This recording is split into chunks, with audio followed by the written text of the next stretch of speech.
Morning students, आज हम कक्षा 12वीं कॉमर्स विषय बही खाता में नए साझेदार का प्रवेश प्रश्न नंबर 21 पहले पढ़ेंगे फिर हल करेंगे। पढ़ते हैं प्रश्न नंबर 21। ए और बी जो साझेदारी में हैं क्रमशः 2/3 व 1/3 के अनुपात में लाभ विभाजित करते हैं। उन्होंने सी को दिनांक 1 जनवरी 2018 को साझेदारी में इस शर्त पर साझेदार बनाने का निश्चय किया कि वह 60,000 रुपये पूंजी के और 18,000 रुपये ख्याति के 1/6 भाग के लिए देगा, जो वह ए और बी से समान रूप से प्राप्त करेगा। पुनः यह निश्चय किया गया कि सी द्वारा दिया गया ख्याति का धन व्यापार में नहीं रहेगा। उपर्युक्त व्यवहारों का लेखा करने के लिए आवश्यक जर्नल प्रविष्टियाँ कीजिए तथा ए, बी एवं सी का भविष्य में लाभ विभाजन का नया अनुपात भी बताइए। बच्चों, इसमें हम सबसे पहले जर्नल एंट्री करेंगे क्योंकि नया साझेदार ख्याति और पूंजी लेकर आया है।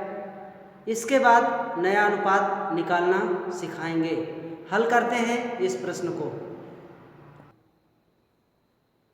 प्रश्नानुसार सबसे पहले नकल प्रविष्टियाँ जर्नल एंट्री करेंगे।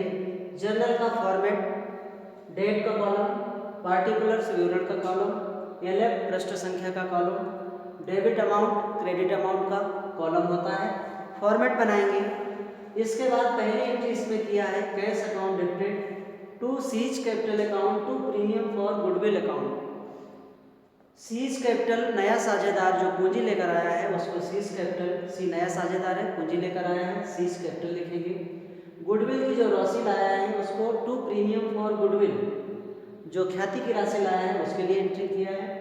60,000 पूंजी लाया है, 18,000 ख्याति लाया है।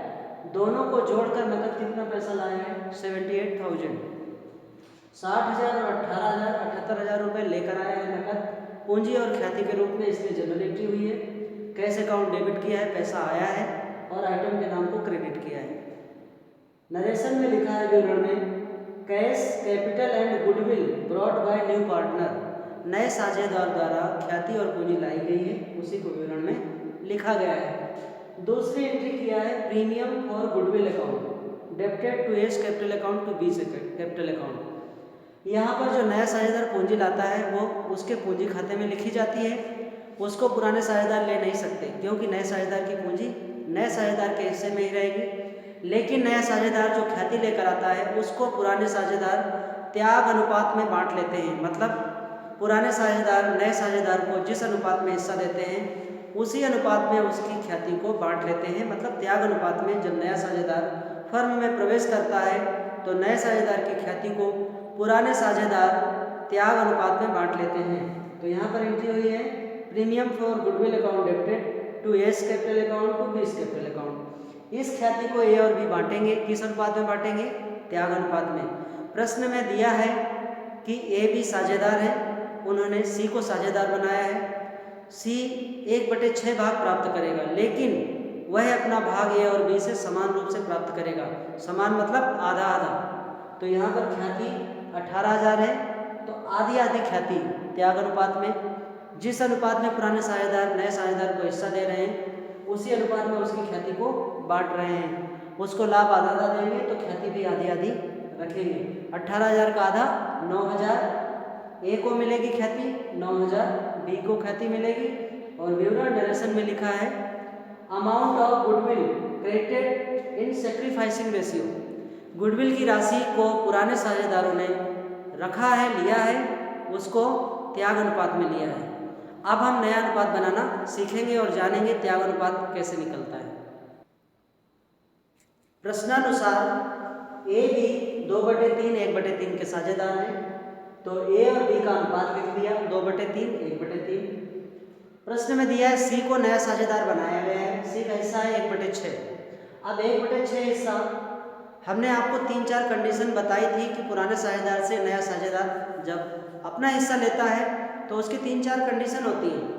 यहाँ पर प्रश्न में ये लिखा है कि 1/6 का नया साझेदार सी है, लेकिन अपना लाभ आधा आधा ए बी से प्राप्त करेगा। तो आधा कैसे निकालेंगे? उसके हिस्से का आधा करेंगे, 1/6 गुणा 1/2, तो गुणा करने से हो जाएगा 1/12। 1/6 का आधा 1/12 ही होगा, क्योंकि 1/6 गुणा 1/2 करेंगे तो 1/12 होगा। 1/6 का आधा निकला है 1/12। ऐसे ही बी से लेगा आधा हिस्सा, तो 1/6 गुणा 1/2 1/12 हिस्सा बी से लेगा।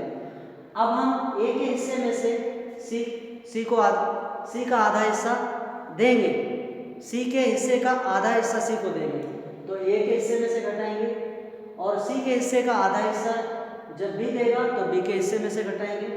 तो यहाँ पर लिखेंगे ए का हिस्सा बराबर, ए का अनुपात है 2/3, 2/3 में से सी को हिस्सा देगा 1/12, 2/3 माइनस 1/12, इसको घटाते हैं बिंदु को तो हर बराबर करते हैं। जैसे पिछले प्रश्नों में बताया है, नीचे के दोनों हर का एलसीएम ले लो, फिर इन संख्याओं का एलसीएम में भाग दो, तो जो संख्या निकलेगी उसको गुणा कर सकते हैं।